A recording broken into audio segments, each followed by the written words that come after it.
السلام عليكم ورحمة الله وبركاته. إن الحمد لله نحمده ونستعينه ونستغفره ونعوذ بالله من شرور أنفسنا وسيئات أعمالنا. من يهده الله فلا مضل له ومن يضلل فلا هادي له. أشهد أن لا إله إلا الله وحده لا شريك له وأشهد أن سيدنا ونبينا محمدا عبده ورسوله لا نبي بعده. اللهم صل وسلم على نبينا محمد وعلى آله وصحبه ومن تبعهم بإحسان إلى يوم القيامة. أما بعد، فيا معشر المسلمين والمسلمات، أوصيكم ونفسي بتقوى الله فقد فاز المتقون. قال الله تعالى: يا أيها الذين آمنوا اتقوا الله حق تقاته ولا تموتن إلا وأنتم مسلمون.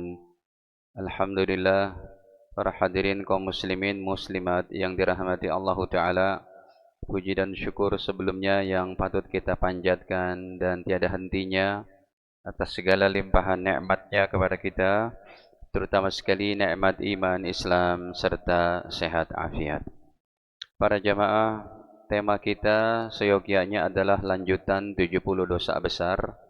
Tapi untuk kesempatan siang ini kami selingi dengan pembahasan keutamaan berdoa setelah sholat. Maksudnya biar tidak monoton, karena dosa besar isinya laknat, neraka, ancaman, ya. Jadi kita buat penyegaran sejenak. Keutamaan berdoa setelah sholat. Hadirin, berdoa ini sebenarnya hukumnya wajib ya Pak. Secara umum itu wajib. Artinya, kalau Anda tidak pernah berdoa, itu disebut sombong Pak. Kalau kita lihat hadis aja, riwayat Imam Bukhari ataupun Imam Muslim, orang sombong tuh nggak masuk surga. Sombong dari segi harta, pangkat, jabatan, ilmu agama. Apa yang mau disombongkan dari ilmu agama?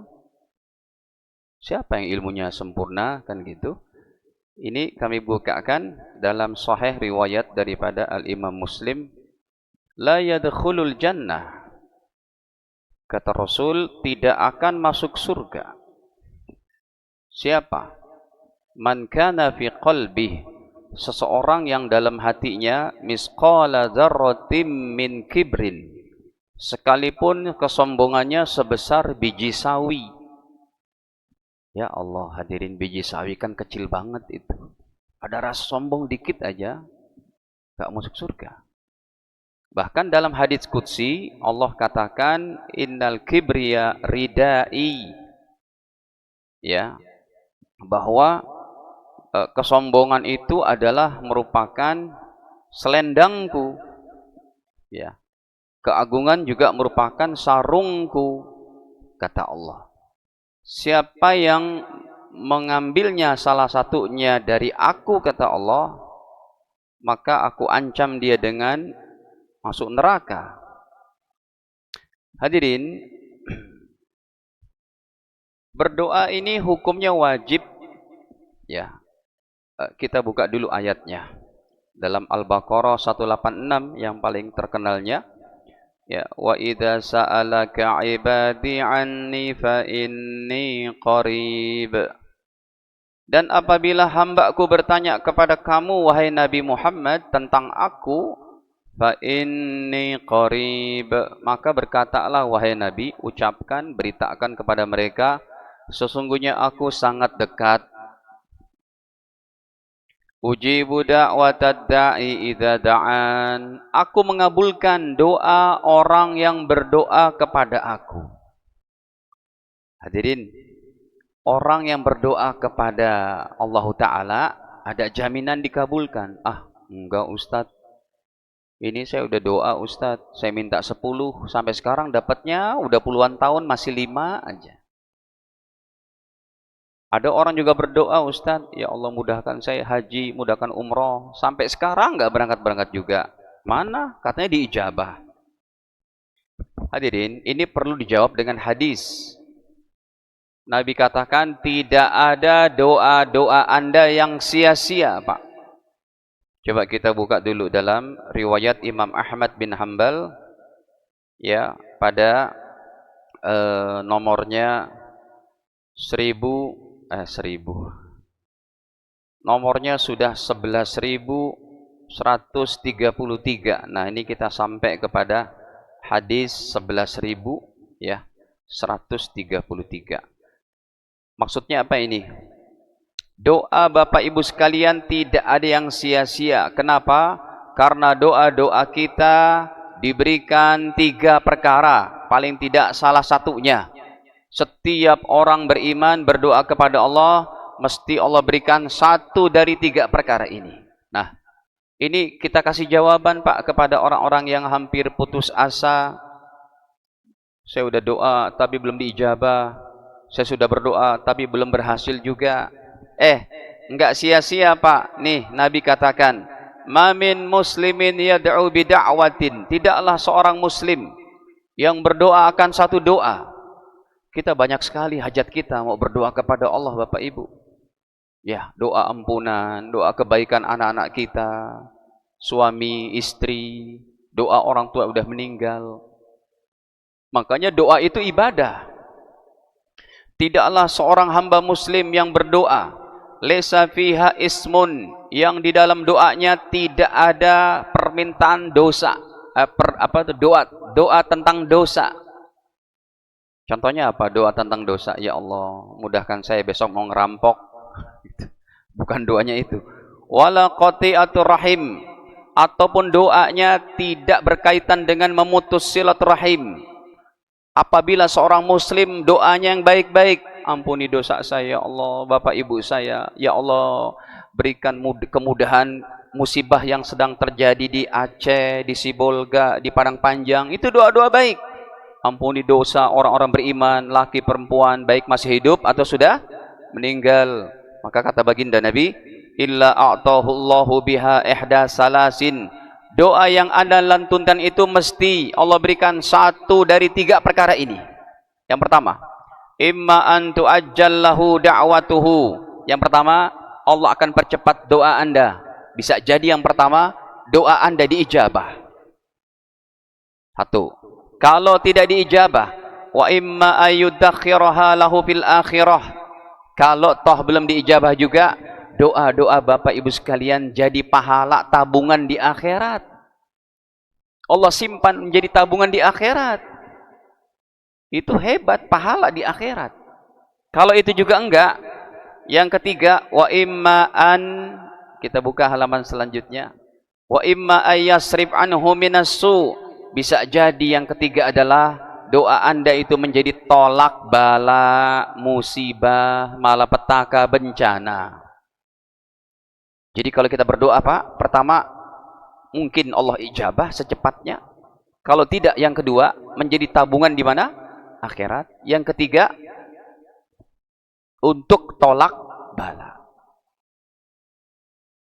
Nah, para jamaah yang dirahmati Allah.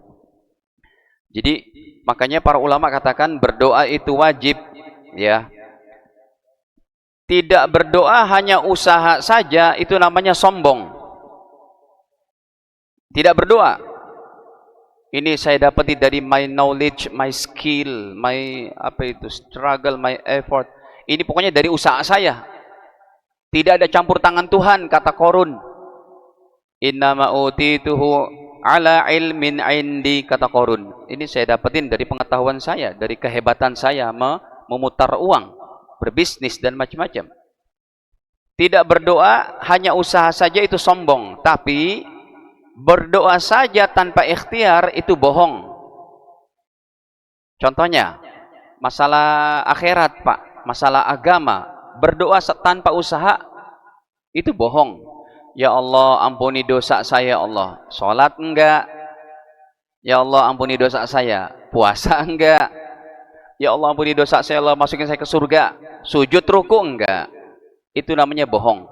Masalah akhirat. Kalau masalah dunia, contohnya hadirin, ya Allah, berikan saya anak ya Allah. Tapi menikah aja enggak? Ya. Jadi kalau doa saja tanpa ikhtiar, tanpa usaha, itu namanya bohong. Jadi memang kita ada 3 kategori nih. Orang Islam adalah doa, ikhtiar, kemudian apa? Tawakal kepada Allah. Makanya sebagian ulama memberikan definisi takdir. Apa itu takdir? Puncak daripada doa dan ikhtiar Anda. Doa udah nih, ikhtiar udah, hasilnya segitu, itu takdir sudah. Jangan sangka buruk kepada Allah, tawakal aja. Ya. Nah, para jamaah yang dirahmati Allah, kita di negeri Indonesia ini memang tidak punya yang namanya tempat ijabah. Tempat ijabah itu ada di Mekah, di Madinah, di Multazam, di Makam Ibrahim, ya, di depan Ka'bah kita berdoa, itu tempat ijabah. Atau kalau lagi musim haji, di Padang Arafah, di Muzdalifah, di Mina, itu tempat ijabah. Kalau di Madinah itu di Masjid Nabawi, di Raudhah, itu tempat ijabah. Ya, kalau di Palestina, di Masjidil Aqsa, itu tempat ijabah. Kalau kita, sholatnya kita di Masjid Al-Badar, dengan sholat kita di Istiqlal, dengan sholat Anda di Masjid Kubah Emas, atau di Masjid Istanbul, ya, di masjid yang terbesar sumpamanya, tetap nilainya sama. Ya, sama juga nilainya dengan satu masjid yang ada di Pegunungan Dieng, terbuat dari batu bata merah. Ya, masih peluran aja, belum ada air condition, belum ada triplek, belum ada apa? Karpet, belum ada ini itu, nilainya sama. Jadi kalau Anda mau melantunkan doa tempat ijabah, berangkat umroh, berangkat ke sana. Hanya saja Allah memberikan lebih dari itu. Kalau kita mau berdoa di tempat ijabah, perlu biaya. Tetapi hadirin, Allah sediakan kepada kita waktu dan keadaan ijabah. Kita punya waktu dan keadaan ijabah. Contoh, saya belum tampilkan hadis-hadisnya ini, ya, biar nggak terlalu panjang, sebab nanti hadisnya masih cukup jauh. Ya. Hadirin, contohnya musafir yang jaraknya udah 90 km tuh, ya, 90 km tujuan Jakarta Bandung, katakan garis lurus gitu ya, tujuannya bukan muter-muter kota Jakarta gitu ya. Nah, ini contohnya musafir yang udah jaraknya sholat bisa dijamak qashar gitu. Silakan Pak berdoa Pak, di kendaraan, di pesawat, perbanyak doa, ya Allah, ya Allah. Atau waktu sakit, ini sakitnya sakit berat, ya, waktu sakit berat itu, kena stroke, jantung, ya, ataupun kena tipes yang sangat lemah tubuhnya, kena DBD dan macam-macamnya. Nah, itu banyak berdoa diijabah hadirin. Kemudian diantaranya doa orang tua untuk anak-anaknya. Para jamaah, doa orang tua untuk anak-anaknya ini jangan sekali-kali Pak kita mendoakan anak kita dengan doa buruk. Ya, jangan doakan buruk anak-anak kita. Sumpamanya dia nakal gitu, ada kelewat batas, tetap hadirin jangan ucapkan dasar kamu nih, keblangsak nanti kamu nih, atau apa, jangan. Kurang ajar, jangan. Nanti betul-betul jadi anak yang kurang ajar. Karena doa kita orang tua diijabah untuk anak-anak kita. Mazlum, orang yang dizolimi hadirin, baik secara fisik atau secara mental, dizoliminya itu. Contohnya secara fisik, dibegal, ya, atau dirampok, lalu dia berdoa. Hadirin, kisah dari guru-guru kami ketika saya masih ngaji di India, di Pakistan. Ya, ada guru kami, salah satunya itu di masyaikh kami dirampok, emasnya diambil. Tapi kiai kami ini orangnya sangat lembut hatinya, didoakan. Ya Allah, kasihanlah mereka dapat hidayah. Hadirin, berselang berapa tahun kemudian, kepala perampoknya datang ke kiai itu. Syekh, kamu kenali saya enggak? Enggak, saya enggak kenal. Saya adalah yang dulu ngerampok hartamu. Ternyata jadi ulama, Pak. Karena didoakan. Ya, dibegal atau difitnah secara kalau ini secara apa? Secara fisik, secara mental, difitnah. Difitnah. Kamu nggak berbuat, Anda tidak berbuat sama sekali, tapi difitnah begini begitu. Hadirin, itu waktu kita diijabah doa kita oleh Allah. Ya. Kemudian waktu tahajud, para jamaah, waktu tahajud Pak, tiap malam jangan dihabiskan waktu kita hanya untuk tidur. Ini saya tidak tampilkan hadis-hadisnya. Semuanya derajatnya sahih ini. Ya, karena kalau saya tampilkan terlalu panjang nantinya. Waktu tahajud Pak, ya jangan tinggalkan tahajud. Sekalipun 2 rakaat, 2 rakaat. Apalagi sekarang waktu subuh jam berapa? Coba lihat kealingan. Subuh jam 4 lewat 6 atau 7. Kalau Anda bangun jam 4 aja, udah habis waktu tahajud Pak. Sayang Pak. Kita ini sedang balapan, sedang berlomba untuk mempertinggi rating kebaikan kita di hadapan Allah. Dan setelah kita istiqomah tahajud, rahasiakan di hadapan Allah saja. Tapi jangan nggak tahajud. Sayang, kita perlu bimbingan Allah, perlu banyak menangis malam hari kepada Allah. Kita orang yang lemah, kita orang yang nggak bisa apa-apa Pak. Ya, sisipkan juga untuk saudara kita yang sedang kena musibah.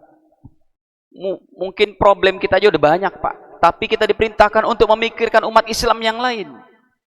Doakan ya Allah, angkat musibah, angkat. Ya, jangan tinggalkan tahajud. 2 rakaat, witir lah, 3 rakaat. Atau 1 rakaat witirnya boleh. Paling tidak kalau jam subuhnya 4 lewat 6 atau lewat 7 sekarang, paling tidak setengah 4 lah kita bangun Pak. Ke toilet sebentar, mandi atau berwudu, udah sholat 2 rakaat, 2 rakaat. Buat setiap malam begitu. Masuk adzan subuh ke masjid. Nanti sebelum berangkat kantor baca Quran dulu, gitu ya. Baru siapin sarapan dan macam-macam. Jadi waktu kita penuh barokah. Ulama-ulama kita itu Pak, kalau malam nggak tahajud, kayak pikirannya tuh dan badannya tuh nggak nyaman aja siang hari. Begitu pengalaman orang-orang soleh. Bahkan disabdakan oleh Nabi, siapa yang tidur sampai subuh nggak tahajud, ya itu telinganya diapain? Dikencingin sama setan itu. Matanya diglendotin setan kayak gitu. Hidungnya terutama. Makanya pas kita bangun tidur sunnah untuk kumur-kumur dulu. Baik, ini saya tidak tampilkan hadisnya. Saat turun hujan, ini juga adalah merupakan waktu ijabah hadirin. Saat turun hujan. Lagi mendung nih, gerimis, doa deh di mobil kayak di kendaraan. Ya. Kemudian waktu sujud. Tapi ketika waktu sujud hadirin, jangan Anda lakukan lagi sholat berjamaah. Pertama, kenapa? Karena kita ada komando ngikutin imam ketika sholat berjamaah. Ya, jangan lagi sholat berjamaah. Yang kedua, waktu sujud dilakukan kapan? Yang terbaiknya kalau berlama-lama dalam doa kita, hajat-hajat kita tuangkan dalam sujud pakai bahasa Indonesia dan maksudnya gini, lagi sholat sunnah tapi jangan pakai bahasa Indonesia. Kalau mau pakai bahasa Indonesia juga harus di dalam hati, nggak boleh dilafazkan. Karena para ulama sepakat sholat fardu, sholat sunnah tidak boleh pakai bahasa selain Arab. Gitu. Jadi tidak bagus pemandangannya. Anda sholat berjamaah, hadisnya memang sahih. Lagi duduk, lagi sujud, imamnya udah naik, Allahu Akbar. Anda masih sujud aja. Bahkan kalau ketinggalan 3 rukun dalam mazhab Imam Syafi'i, jadi batal. Ketinggalan 3 rukun. Contohnya, Anda masih sujud doa, imamnya udah Allahu Akbar. Imamnya ruku, imamnya sami Allah, batal itu. Ya. Kemudian hari Jumat, antara adzan dan iqamat kayak tadi itu, ada waktu ijabah. Ini berulang-ulang setiap hari ini. Ada sisa waktu berapa menit? 2 menit, 1 menit, angkat tangan ya Allah. Pada hari Jumat, insya Allah lusa nih. Berdoalah pada hari Jumat Pak, sampaikan hajat-hajat kita, ya Allah saya perlu ini, perlu ini. Sehabis sholat fardu. Hadirin, ini yang mau kita bahas.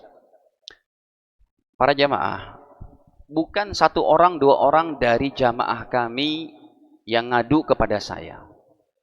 Pak Ustadz, saya udah nggak berdoa lagi Ustadz habis sholat 5 waktu. Kenapa emangnya Pak? Karena saya dengar ceramah nggak ada hadisnya Pak Ustadz. Jadi Anda nggak berdoa lagi? Enggak. Anda tidak mendoakan ayah ibu Anda lagi dalam sholat 5 waktu, setelah sholat 5 waktu? Enggak Ustadz. Anda tahajud nggak? Enggak. Anda sholat duha nggak? Enggak. Terus kapan doakan ayah ibu Anda? Jarang lagi Ustadz, karena nggak ada hadisnya. La ilaha illallah Muhammadur Rasulullah.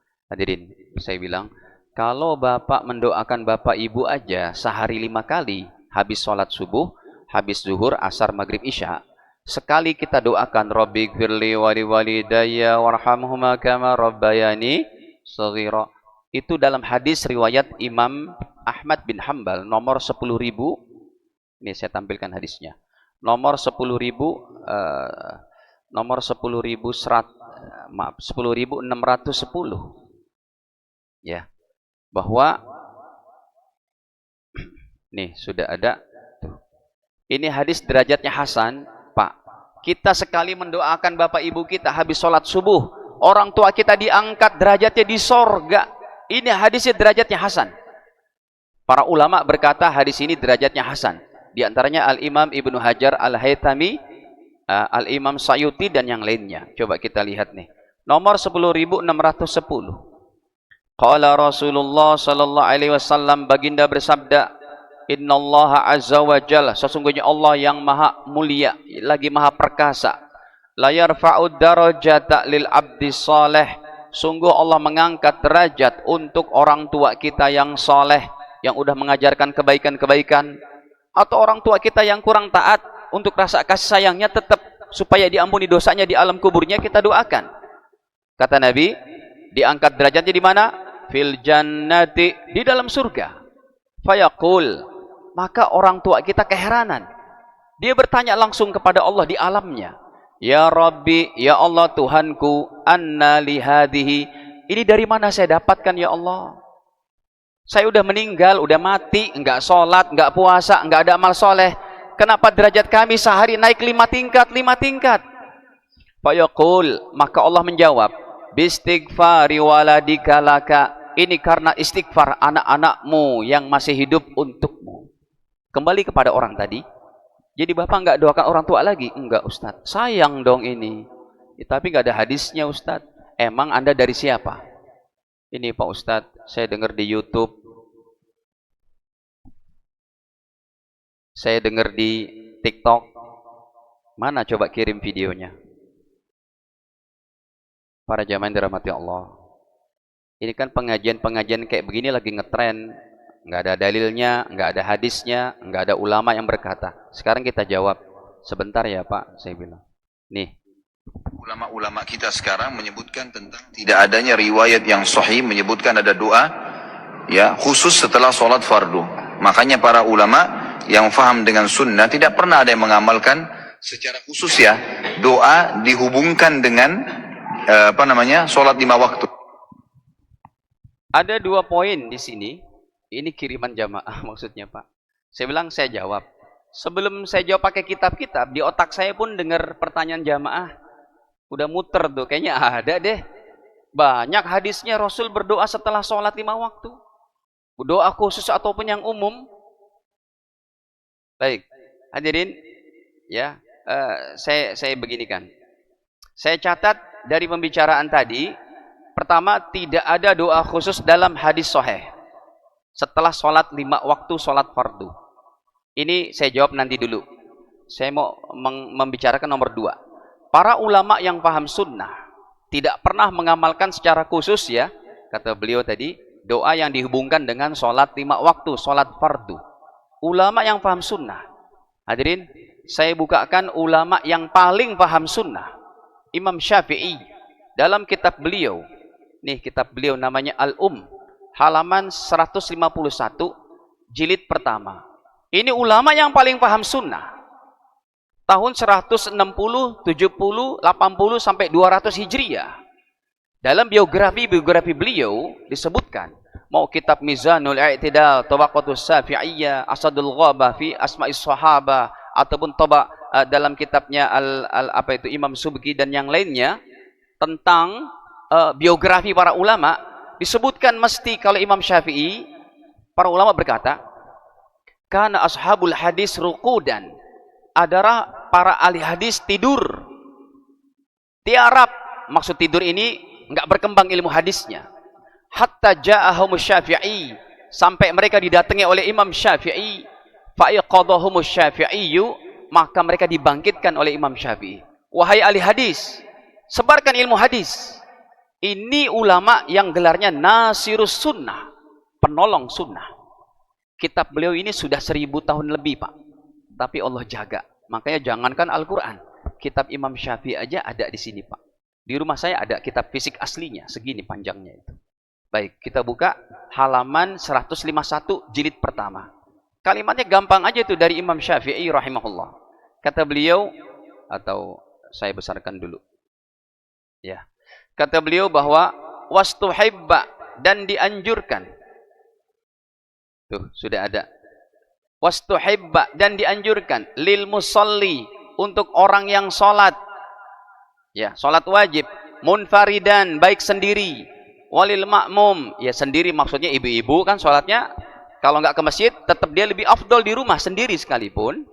Tapi kalau ke masjid nggak boleh dilarang. Walil ma'mum, ataupun untuk makmum, ayyutila dzikra ba'da shalah, untuk memperpanjang zikir habis salat. Tadi zikir yang imam bacain itu baru pendek tuh, Pak. Zikir yang Nabi baca panjang. Astagfirullahaladzim, astagfirullahaladzim, astagfirullahaladzim, la ilaha illallah syarikalah 10 kali. Allahumma ajirni minan nar 7 kali. Allahumma antas salam wa minkas salam tabarakta. Allahumma la ma'niya lima atayit wa la mu'tiya lima mana'at wa la radda lima qadait wa la yanfa'ul zal jadi minkal jad. Allahu la ilaha illal hayyul qayyum. Terus apa lagi? Subhanallah 33, alhamdulillah 33, Allah akbar 34. 33. Ke-100-nya apa? La ilaha illallah wahdahu la syarikalah. Terus apa lagi? Baca kulhu, baca falak, an-nas. Kata Imam Syafi'i, kemudian dia memperpanjang doa. Kemudian apa? Wa yuksirud du'a. Nih saya perbesar kalimatnya tuh. Wa yuksirud du'a, dan memperbanyak berdoa. Roja'al ijabah, harapannya dikabulkan, diijabah. Ba'dal maktubah, setelah sholat 5 waktu. Ini ulama yang paling paham sunnah. Hadirin, tahu tidak Anda, satu-satunya ulama yang nasab jalur darah keturunannya ketemu sama Rasulullah cuma Imam Syafi'i. Makanya gelarnya Imam Syafi'i Ibnu Ammi Rasulillah. Nama beliau adalah Muhammad bin Abdullah bin Abbas bin Utsman bin Syafi'. Syafi' itu diambil dari kakek beliau yang ketiga. Bin Sa'ib Abdullah bin Abdi Yazid bin Hashim bin Muttalib bin Abdi Manaf. Rasulullah Muhammad bin Abdullah bin Abdul Muttalib bin Hashim bin Abdi Manaf. Satu-satunya ulama yang bergelar anak keponakan Rasul, Imam Syafi'i. Hadirin, saya tampilkan satu hadis yang jarang Anda dengar. Kalau Rasulullah dengan hadis manhaj nubuahnya, beliau banyak bersabda dalam hadis yang sahih tentang kedatangan Dajjal. Tapi udah datang belum Dajjalnya? Halo, udah datang di mana? Di Depok? Belum. Udah 1000 tahun. Dajjal, Imam Mahdi, betul? Nabi Isa turun dari langit? Belum. Imam Syafi'i pernah disabdakan oleh Nabi akan datang seorang ulama dari suku aku, suku Quraisy. Ilmunya mendunia. Itu untuk Imam Syafi'i. Nih lihat nih, saya tampilkan hadisnya. Yang bilang gini Imam Nawawi, nggak main-main. Ya. Sebentar. Ini secara live kita buka daripada kitab-kitabnya, Pak. Nih sudah ada tuh. Kata Imam Nawawi, ini kitabnya pun panjangnya hampir 1 meter, Pak. Alhamdulillah kitab aslinya pun ada di rumah saya. Ini kitab digitalnya. Apa kata Imam Nawawi di sini? Beliau menyebutkan dalam hadis al-masyhur, hadis yang sangat terkenal, kata beliau, nih. Nabi bersabda, "Anna alim Quraisy," sesungguhnya akan datang seorang ulama dari suku Quraisy. Suku Quraisy kan sukunya Nabi Muhammad. Yamla'u tibaqal ardi ilman, ilmunya akan mendunia, kata Imam Nawawi. Wa hamalahul ulama minal mutaqaddimin wa ghairihim min ashabina ala Syafi'i. Semua ulama berkata hadis ini untuk Imam Syafi'i. Orang yang paling paham sunnah sudah berkata, sunnah berdoa habis sholat. Satu aja deh, Pak, satu ulama aja deh. Kalau saya tampilkan Imam Abu Syama, Imam Nawawi, Imam Sayuti, Imam Ibnu Hajar Asqalani yang hafal 1 juta hadis, Imam Ibnu Hajar Haythami, Imam siapa lagi, Izzuddin bin Abdissalam, Imam Sakhawi, Imam Mula Ali Qari, enggak cukup waktu. Cukup yang terbaiknya saya tampilkan, kitabnya Imam Syafi'i. Beliau katakan, wa yuksirud du'a, dan perbanyaklah doa. Tuh, ya. Perbanyaklah doa, roja'al ijabah, harapannya dijabah. Kapan doanya? Ba'dal maktubah, habis sholat 5 waktu. Tentunya posisinya habis berzikir. Oke, sekarang kita masuk nomor 1, Pak. Tadi saya sengaja jawab nomor 2 dulu supaya tidak suul adab kepada para ulama. Sekarang nomor 1 langsung kepada hadisnya. Ya, nggak usah diulangi lagi videonya. Tidak ada doa khusus dalam hadis sahih. Pak, coba sambung hadis, Pak. Sambung doa. Saya kira Anda hafal. Allahumma inni as'aluka ilman. Itu hafal. Terus warizqan thayyiba wa amalan. Itu hadis Nabi dibaca habis sholat subuh.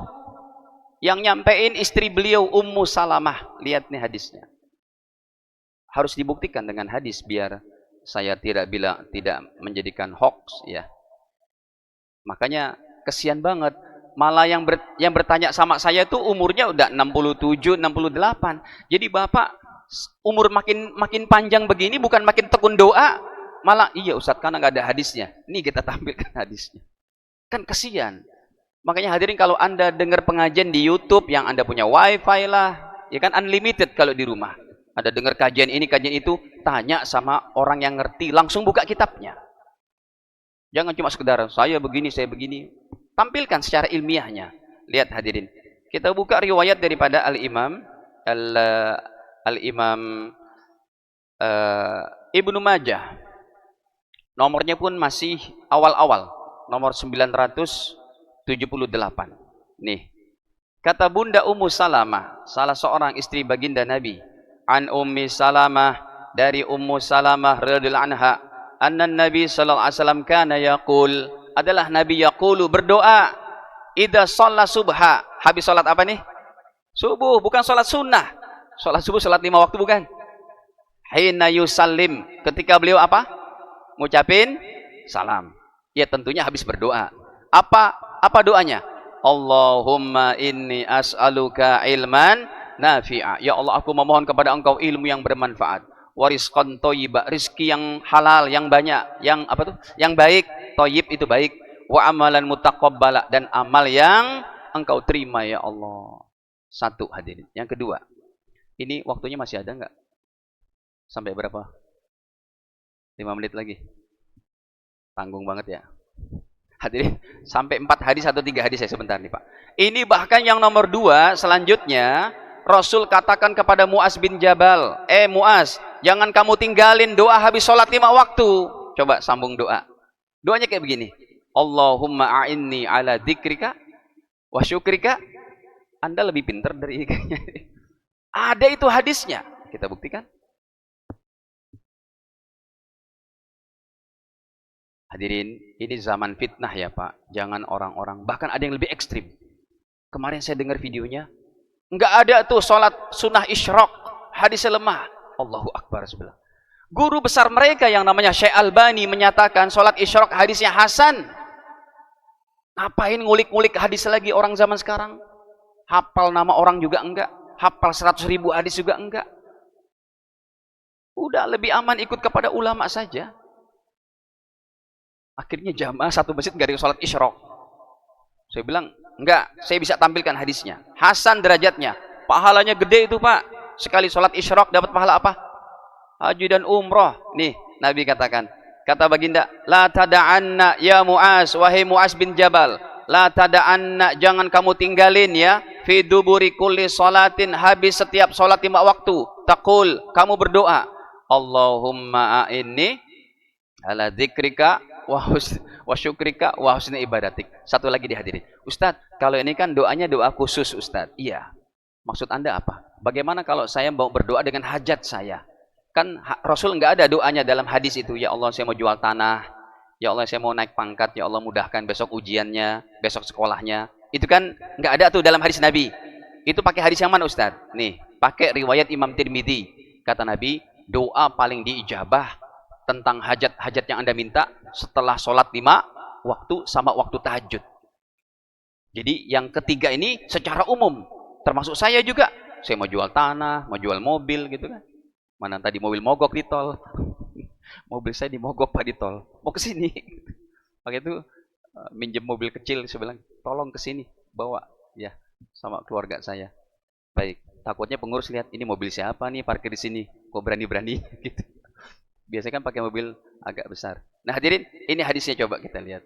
Riwayat daripada Al-Imam Tirmidzi. Satu lagi nih Pak, mohon maaf kepanjangan. Kenapa saya ingin menjawab daripada jawaban beliau. Termasuk Bapak Ibu semuanya kalau mendapat kayak beginian boleh tanya ke saya, catat WA saya, nanti kita jawab hadis-hadisnya. Kalau ada. Kalau emang tidak ada, kita katakan tidak ada. Tapi jangan yang ada dikatakan. Tapi juga kalau perbedaan pendapat, jangan cuma ngambil satu sisi. Ini enggak ada nih, yang ini ada. Bukan begitu. Ya, baik. Saya rasa ini jawaban saya. Ya, satu hadis lagi. Nabi ditanya, ya Rasulullah, wahai Rasul, ayu doa asma. Doa mana paling didengar oleh Allah tuh? Ya Rasul, dari atasnya tuh. Ya Rasulullah, wahai Rasul, ayu doa asma. Doa mana paling didengar oleh Allah diijabah? Qala, Rasul menjawab, jauful lail al-akhir. Pada pertengahan malam terakhir, waktu tahajud Pak. 2:30 sampai adzan subuh. Yang kedua, wadubura shalawatil maktubat. Dan sehabis sholat-sholat yang 5 waktu. Para jamaah dirahmati Allah, ya perbanyaklah doa, kapan saja berdoa, ya Allah. Semoga Allah Ta'ala ijabah kita. Kita sangat banyak hajat, terutama hajat akhirat kita Pak. Diampuni dosa kita, dimudahkan kehidupan kita. Doakan juga orang-orang Indonesia, kaum muslimin yang belum beragama Islam, doakan juga dapat hidayah. Para pemerintah yang menjalankan pemerintah supaya menjadi orang yang baik, yang soleh, yang amanah, doakan juga. Hadirin, semoga di antara doa-doa kita ada yang Allah ijabah, dijadikan negara kita, keluarga kita, pribadi kita, semuanya mendapat ridha Allah Ta'ala. Amin. Ya Rabbal Alamin. Ini saja dapat saya sampaikan. Kekurangan mohon dimaafkan dan kita akhiri dengan kafarah majelis. Subhanakallahumma bihamdik, asyhadu an la ilaha illa anta astaghfiruka wa atubu ilaik. Wassalamualaikum warahmatullahi wabarakatuh.